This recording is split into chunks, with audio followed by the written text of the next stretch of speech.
Do বানিয়ে নিই।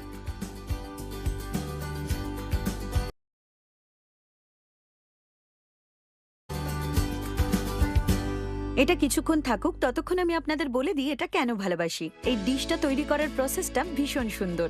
এখানে মূলত যেখান থেকে স্বাদটা তৈরি হয় সেটা হলো শিরা, তার মানে দুধ। শিরমাল শব্দের মানে হলো দুধ দিয়ে তৈরি। জল না দিয়ে সামান্য স্যাফরন মেশানো উষ্ণ গরম দুধ এখানে ময়দায় মেশাবো।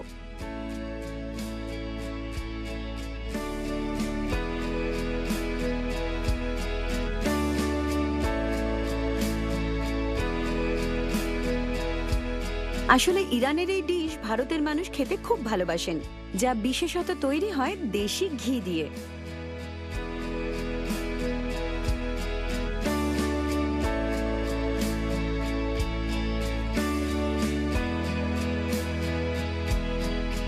এটা আমাদের 12 মিনিট 200 ডিগ্রিতে বেক করতে হবে।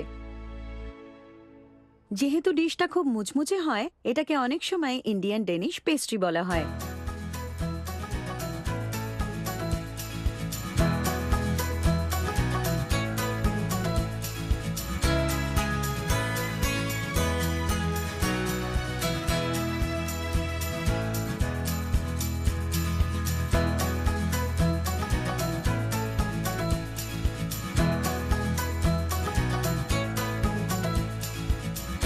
শিরমাল এতটাই ভার্সেটাইল যে এটাকে মিষ্টি কিছু দিয়েও খাওয়া যায়, আবার ঝাল কিছুর সঙ্গেও। আজ হয়তো আপনাদের অনেকেরই নতুন মনে হবে, কারণ আজ আমরা এটা নিউটেলা দিয়ে খাবো। সঙ্গে থাকবে 1 গ্লাস গরম দুধ। দিন শুরু করার আদর্শ ব্রেকফাস্ট।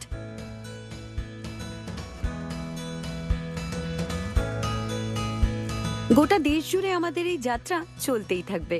আর সেলিব্রেট করব ন্যাচারাল ল্যান্ডস্কেপ আর কালচারাল ক্রিয়েশন। সঙ্গে জোর গলায় বলবো, good morning India from Nutella।